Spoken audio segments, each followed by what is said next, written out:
Hello and welcome to radio Himalaya news. नाजरीन, जैसा कि आप जानते हैं, हम आप तक लेटेस्ट खबरें जो होती हैं वो पहुंचाने की कोशिश करते हैं। आज हम बात करना चाहते हैं, ये जो G7 में मोदी जी गए हैं इटली, वहां पे इजलास में शिरकत करने के लिए, और जिस तरह का उनका स्वागत हुआ है, सवाल ये भी है कि क्या G7 अब G8 बनने जा रहा है। हमारे साथ अ, पूरे हिंदुस्तान के जाने पहचाने न्यूज एनालिस्ट जनाब रोहित शर्मा साहब जुड़े हुए हैं। नमस्कार रोहित साहब, आपका बहुत बहुत थैंक यू, धन्यवाद। Sir thanks a lot for calling me to your show. बहुत अच्छा शो करते हैं, मैं तो पर्सनली आपके सारे शोज देखता हूँ। Thank you very much. Rohit भाई, ये G7 में इंडिया को दावत दी गई, पाकिस्तान को दावत नहीं दी गई। खैर, उस पर मुझे कुछ ज्यादा कहने की जरूरत नहीं है, लेकिन G7 में मोदी जी की immediately after he was elected for the third time उनको बुलाया गया। और इसकी क्या अहमियत आप देखते हैं, कैसे ये क्या कुछ होने जा रहा है? देखिए, एक तो G7 वर्ल्ड की जिस समय ये बना था, वर्ल्ड की टॉप 7 इकोनॉमीज थी। जी जी। ये टॉप 7 इकोनॉमीज में रशिया आया और उसके बाद रशिया बाहर निकाल भी दिया गया। तो ये G8 बना था, पहले ये G6 था, इसमें एक और ऐड किया, फिर उसके बाद एक और ऐड किया, अब ये फिर से G7 है। ये वर्ल्ड की टॉप इकोनॉमीज हैं, और वो इकोनॉमीज हैं जो कि चाइना को पसंद नहीं करती। एक एक सिमिलैरिटी इन सब में ये है कि they all hate China from the core of their heart. ये सारे के सारे अमेरिका के एलाइज हैं। इस बार इंडिया को बुलाया गया, एक तो इंडिया और इन सब की कंसर्न चाइना का वो ग्रोइंग एपेटाइट फॉर लैंड है, एक चाइना का एक्सपेंशनिस्ट एटीट्यूड है। चाइना दूसरे कंट्रीज के रिसोर्सेज पे नजर रखता है। ये चाइना साउथ चाइना सी में घुसना चाहता है, वो इंडियन ओशन में घुसना चाहता है, वो पैसिफिक ओशन में घुसना चाहता है, वो व्लादिवोस्टॉक चाहता है, वो लद्दाख चाहता है, वो नेबरिंग कंट्रीज के सारे नेबरिंग कंट्रीज के जमीन पे नजर रखता है। तो और इस चाइना सारे सिनेरियो एक में हिंदुस्तान कहता है कि मुझे जीने दो। हिंदुस्तान सिर्फ जीना चाहता है, किसी दूसरे के पंगे में पड़ना नहीं चाहता। तो ये भी एक बहुत बड़ा फर्क है। पूरी दुनिया को आप देख लीजिए, रूस, चीन, अमेरिका, ब्रिटानिया, फ्रांस, जर्मनी, सब मुल्क जो है वो मंडियों के पीछे ऐसे भाग रहे हैं, चीरा फाड़ी कर रहे हैं। लेकिन हिंदुस्तान शांत है, वो अपनी देश की जो है इकोनॉमी को डेवलप कर रहा है, अपने लोगों की सेवा कर रहा है। और सबका साथ, सबका विकास के साथ साथ वो जो है नेबरहुड फर्स्ट पॉलिसी भी कितनी खूबसूरत पॉलिसी है, जो और किसी देश में ने नहीं अपनाई, जो भारत ने अपनाई। ये तो आप बिल्कुल ठीक कह रहे हैं कि ये चाइना जो है दूसरे मुल्कों के रिसोर्सेज पर नजर रखे हुए होता है। जी। अब बात करते हैं कि प्राइम मिनिस्टर ने एक चीज के ग्लोबल साउथ पे नजर मारी, यानी कि ग्लोबल साउथ को लेके आए सामने इस G7 में। और अफ्रीका पहले भी इनका एक फोकस था, नो डाउट अबाउट इट। वो अफ्रीका फोकस इस समिट का भी था। लेकिन अफ्रीका हम देख रहे हैं पिछले 40 साल से 50 साल से हम देख रहे हैं कि यूरोपियन समिट्स का अफ्रीका फोकस तो होता है, लेकिन अफ्रीका के लिए बहुत कुछ किया नहीं जाता। तो इस बार बड़ा इंपॉर्टेंट पॉइंट, आप बड़े इंपॉर्टेंट पॉइंट की तरफ जा रहे हैं। जी बिल्कुल। ग्लोबल साउथ से इंडिया अफ्रीका के लिए काम करना चाहता है, वहां इन्वेस्टमेंट चाहता है। एक सेकंड लार्जेस्ट कॉन्टिनेंट है वर्ल्ड का, सेकंड लार्जेस्ट बिल्कुल, और जैसे आप पॉपुलेशन। फरमा रहे हैं, ये जो G20 हुई थी लास्ट ईयर सितंबर में, उसमें पूरे अफ्रीका की रिप्रेजेंटेशन जो है, अफ्रीकन यूनिटी वालों के नुमाइंदे को भी बुलाया था दिल्ली, और उस टेबल पर बैठाया था। पहली दफा ये इतिहास में ऐसा वाकया हुआ है कि हिंदुस्तान ने या किसी भी देश ने अफ्रीका को G20 के साथ लाके बिठाया। जी। G20 अफ्रीकन यूनियन, यानी कि पूरे अफ्रीका का जो इस समय चीफ है अफ्रीकन यूनियन के, वो प्रेसिडेंसी मोरिटानिया के हाथ में है। मोरिटानिया की एक रिप्रेजेंटेटिव G7 में भी थे। मोरिटानिया या मैं बोलूं तो अफ्रीकन यूनियन को मेंबरशिप दिलवा दी है G20 की इंडिया ने। अब वो G21 है, तो अफ्रीका को देना। थैंक्स टू अब जहां मोदी तक जी, आपने थैंक्स टू मोदी जी। या मोदी जी, और हम लोग ग्लोबल साउथ के लिए काम कर रहे हैं। ग्लोबल साउथ समिट हमने किया था, 120 के आसपास कंट्रीज उसमें थे। और हम लोग ग्लोबल साउथ में यानी कि अफ्रीका में डेवलपमेंट चाहते हैं, हम कर रहे हैं। यूरोप जो है अब तक सिर्फ आंसू बहा रहा था, घड़ियाली आंसू बहा रहा था, कुछ ऐसा नहीं हो रहा था, वहाँ डेवलपमेंट नहीं हो रहा था। जहाँ तक आपने बोली पाकिस्तान की बात, तो पाकिस्तान मैंने कुछ देखा, कुछ यूट्यूबर्स ऐसे हैं पाकिस्तान के जो कि ये बोल रहे थे कि हमें क्यों नहीं बुलाया गया? अरे भाई तुम्हें बुलाएंगे, तुम कटोरा लेके पहुंच जाओगे, फिर वो कटोरा तुम्हारा कौन देखेगा? पाकिस्तान को कौन बुलाएगा? पाकिस्तान तो अपनी situation, Pakistan is a failed country and a failed economy, तो पाकिस्तान को कौन बुलाएगा? Pakistan has to remain isolated, Pakistan की नियत वही है, और पाकिस्तान अभी अगले 50 साल तक तो मुझे नहीं लगता कि पाकिस्तान को G20 G7 में बुलाया सर जाएगा। पाकिस्तान, आप ये नहीं समझते कि Pakistan has already been isolated specially from the Islamic bloc? OIC की कोई इजलास वो नहीं बुला सके कश्मीर पे, तो नजर तो यही आता है कि पाकिस्तान को दुनिया ने आइसोलेट ऑलरेडी कर दिया है। देखिए, पाकिस्तान जो है वो बिल्कुल इस तरीके का कंट्री है कि उसको मुसलमानों ने छोड़ दिया। यूरोप तो भूल ही जाए, यूरोप उसका सगा नहीं है। यूरोप ने कई बार उसको साफ बता दिया कि हम तुम्हारे से दूर रहो जरा यार, हमसे बार बार कटोरा लेके मांगने आ जाते हो। IMF उसको कर्जा इसलिए नहीं देता, वो ये बोलता है कि हम पैसा दे देंगे तो तुम इससे चाइना का कर्जा निपटाओगे। हम चाइना का कर्जा निपटाने के लिए पैसा क्यों दें? अगर आप बात करें सऊदी अरेबिया डिस्टेंस मेंटेन कर रहा है, वो इंडिया में इंटरेस्टेड है, इंडिया में इन्वेस्टमेंट्स कर रहा है, UAE इंडिया में इन्वेस्टमेंट्स कर रहा है। एक टर्की रह गया है जिसका पुराना सपना है ऑटोमन एम्पायर का, लेकिन वो एर्दोगान भी अब हारते दिख रहे हैं अपने ही यहाँ के इलेक्शंस में, और अगला इलेक्शन 100% वो नहीं जीत रहे हैं। एर्दोगान के जाते ही इस टर्की की इकोनॉमी, ये सिकमैन ऑफ यूरोप जो है ये बेटर हो जाएगा।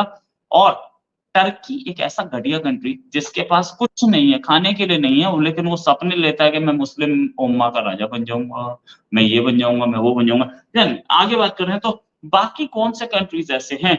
इंडिया को ज्यादातर कंट्रीज ने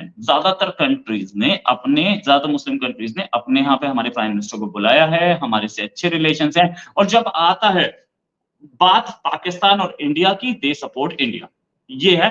तो पाकिस्तान को ज्यादातर मतलब आप अगर सऊदी अरेबिया की बात, UAE की बात करें, सऊदी अरेबिया की बात करें, तो वो लोग बोलते हैं तुम तो भीख मांगने आते हो, भिखारी वापस भेजे जा रहे हैं, ये पूरी सिचुएशन जो है।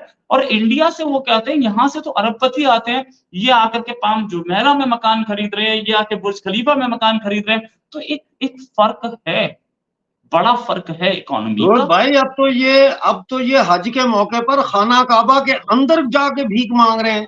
मतलब है भीख मांगने का भी कोई क्राइटेरिया होना चाहिए।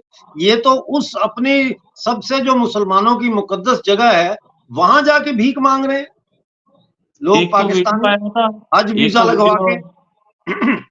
एक वीडियो आया था, उसने तो पहले ही दिन से फ्लाइट टेक ऑफ करते ही फ्लाइट में मांगनी शुरू कर दी थी। वो तो मतलब क्या है कि जिसका प्रोफेशनलिज्म है, जो जहां पे मांग ले, तो वो इट इज ऑल अबाउट कुछ डॉक्टर्स होते हैं जो फ्लाइट में होते हैं, कोई बीमार पड़ गया तो उसे दवाई देते हैं, वो प्रोफेशनलिज्म है। तो इनकी भी प्रोफेशनलिज्म है, ये फ्लाइट में ही मांग लेते हैं। तो दैट इज द थिंग, ऐसा कोई नई चीज नहीं है। But then Pakistan is getting isolated. जहां तक G7 की बात है, G7 में Modi was the most sought after leader, और इनकी प्राइम मिनिस्टर मोदी की जेलेंस्की से मीटिंग का मतलब बहुत बहुत बड़ी चीज है कि वो बहुत बड़ी चीज है। और उसमें मोदी जी ने कहा कि मेरी ख्वाहिश है कि यहाँ अमन हो, जंग खत्म हो। और उन्होंने ये भी रशिया को भी ये दिखाया कि ज्यादा चाइना के क्लोज जाओगे तो जेलेंस्की हमसे दूर नहीं है। Point to be noted. बिल्कुल जबरदस्त आपकी नजर है इन चीजों पे, जबरदस्त तजिया किया आपने। बिल्कुल ये वही यूक्रेन है जिसको हमने 20 बार बोला कि पाकिस्तान को टैंक मत सप्लाई करो, और इसने फिर भी बंद नहीं किया टैंक सप्लाई करने। ये पाकिस्तान को टैंक सप्लाई करता रहा, हम भी इसके खिलाफ थे, हमने भी रशिया को सपोर्ट किया। लेकिन आज प्राइम मिनिस्टर मोदी अगर जेलेंस्की से बात कर रहे हैं तो कोई इंडिकेशन जा रही है रशिया की ओर कि आप क्या करें। दूसरी एक बहुत इंपॉर्टेंट मीटिंग पोप फ्रांसिस की और प्राइम मिनिस्टर मोदी की थी। कमाल हो गया, मैंने देखा वो फ्रांसिस जब व्हील चेयर पे सबको मिल रहे थे तो मोदी जी को जब उन्होंने देखा तो मोदी जी का नाम लेके बोला मोदी, और गले लगाया उनको और उनके साथ बात भी की।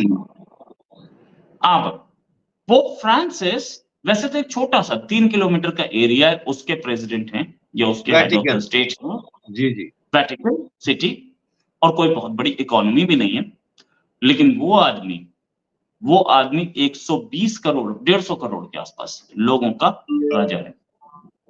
वो 120 करोड़ से 150 करोड़ के बीच में कैथोलिक क्रिश्चियंस का हेड है, और उसके लिए सारे के सारे तैयार रहते 120 करोड़।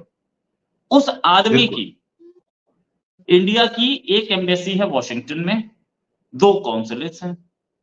इस आदमी का चर्च हर गली में, वो अमेरिका में ही नहीं, कनाडा में, पूरे यूरोप में, पूरे अफ्रीका में, पूरे एशिया में कोई एक कंट्री नहीं बचता चाइना छोड़ के जहां पे इस आदमी का चर्च ना हो। ये इस आदमी की पावर है, इसकी ओवरऑल प्रेजेंस है। तो अगर पोप से अच्छे रिश्ते बनते हैं इंडिया के, तो it's going to give huge dividends. क्या आप समझते हैं कि आने वाले वक्त में पोप फ्रांसिस को इंडिया के विजिट की दावत दी जाएगी?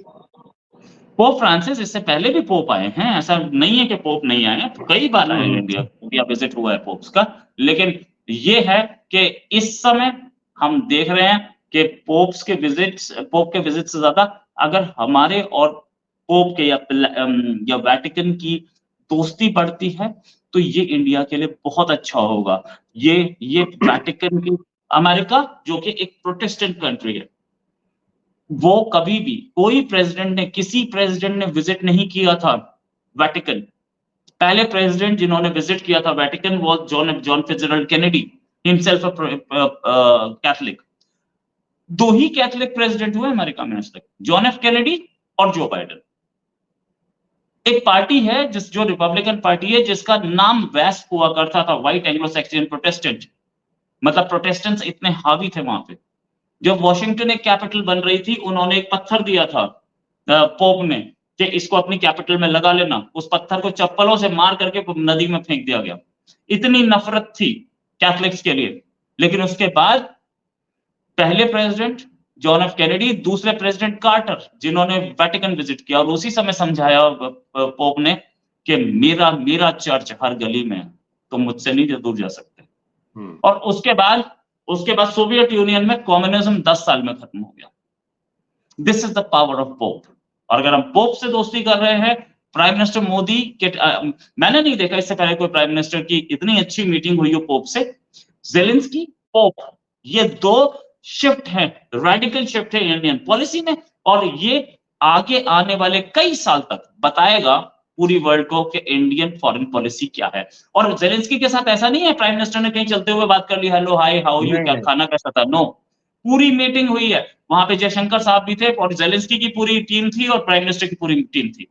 ये बड़ी चीज थी।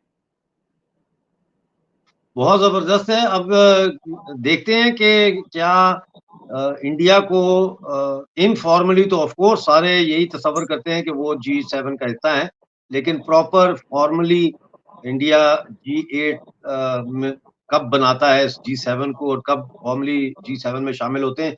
आप कोई टाइमलाइन दे सकते हैं कि इमेजिनरी टाइमलाइन, जो हालात जिस तरह जा रहे हैं, कि क्या G7 की अगली मीटिंग तक इंडिया शामिल हो जाएगा और अगली मीटिंग G7 नहीं बल्कि G8 की होगी? G7 में इंडिया शामिल होना चाहता है कि नहीं, ये भी देखना पड़ेगा। अगर शामिल होना चाहता होता तो अब तक हो चुका होता। प्रॉब्लम है इसके G7 में चाइना भी नहीं है। G7 में चाइना भी नहीं है और इंडिया भी नहीं है। दोनों कंट्रीज, क्योंकि वो एक क्रिश्चियन क्लब बन के रह गया है, इसलिए शायद इंडिया उसमें ज्यादा इंटरेस्टेड नहीं है। G20 में इंडिया है, और G20 is the next UN, United Nations of the world. G20 इस समय भी G20 जो है वो यूएन से ज्यादा समझौते करा रहा है और यूएन से ज्यादा अच्छा काम कर रहा है। G20 की वर्किंग मैकेनिज्म बहुत अच्छी है। यूएन एक ऑब्सोलीट ऑर्गेनाइजेशन हमें दिखती है। बहुत बड़ी बात की है आपने, बहुत बड़ी बात की है आपने। राइट, और G20 में इंडिया का अच्छा से है। G7 में अगर इंडिया को लिया ही जाएगा तो इंडिया मना नहीं करेगा। अभी गए भी थे एज अ गेस्ट, लेकिन इंडिया का टारगेट बोला जाता है कि हमें सिक्योरिटी काउंसिल की परमानेंट मेंबरशिप का भी टारगेट है, वो भी टारगेट नहीं है इंडिया का। सच बात यह है कि इंडिया नहीं चाहता कि वहां पे भी जाए। हाँ, दिया जाएगा या बात होगी तो इंडिया अपना क्लेम नहीं छोड़ेगा, उसके ऊपर से ले लेगा। लेकिन क्योंकि सिक्योरिटी काउंसिल रिडंडेंट, यूएन ही रिडंडेंट है, और सिक्योरिटी काउंसिल तो और भी रिडंडेंट है, क्या कर लिया सिक्योरिटी काउंसिल ने? रशिया ने अगर यूक्रेन पे अटैक किया तो कुछ नहीं। अगर जॉर्जिया एक कंट्री है, उसको तोड़ के साउथ ओसेटिया एक अलग कंट्री बना दिया गया, एक सुपर पावर ने बनाया, और यूएन देखता रह गया, तो क्या किया उसने? या कोसोवो एक अलग कंट्री बनाया दूसरी सुपर पावर ने, तो यूएन ने क्या किया? ये रिडंडेंट पावर्स जो है, इन इसमें बहुत ज्यादा इंटरेस्ट नहीं देख रहा है। G20 is the future of the world and India is very powerfully there. बहुत शुक्रिया रोहित साहब आपका आज हमारे साथ जुड़ने का। नाजरीन, जैसा कि आपने देखा, रोहित शर्मा जी ने पूरी तफसील से जो है वो इस सूरत हाल को जो G7 के इर्द गिर्द है उसको आपके सामने रखा, और बड़े महत्वपूर्ण उन्होंने तज्जिए पेश किए, बड़ी महत्वपूर्ण पॉइंट्स उन्होंने रेज किए हैं आज हमारे शो में।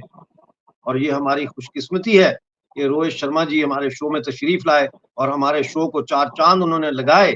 उम्मीद करते हैं कि जिस तरह भारत, हमारा देश तरक्की कर रहा है, आगे बढ़ रहा है, दुनिया में अमन का एक पैगाम लेके फिर रहा है ऐसे फोरम्स पे, उम्मीद करते हैं कि ये सिलसिला अगले 5 साल जो मोदी जी को मिले हैं उसमें ना सिर्फ जारी रहेगा बल्कि नई सफबंदियों का मूजब भी बनेगा। बहुत शुक्रिया आज का शो देखने का। रेडियो हिमालय न्यूज को सब्सक्राइब कीजिए, चैनल को लाइक कीजिए और वीडियो को शेयर कीजिए। मिलते हैं अगली वीडियो में, उस वक्त तक के लिए जय हिंद।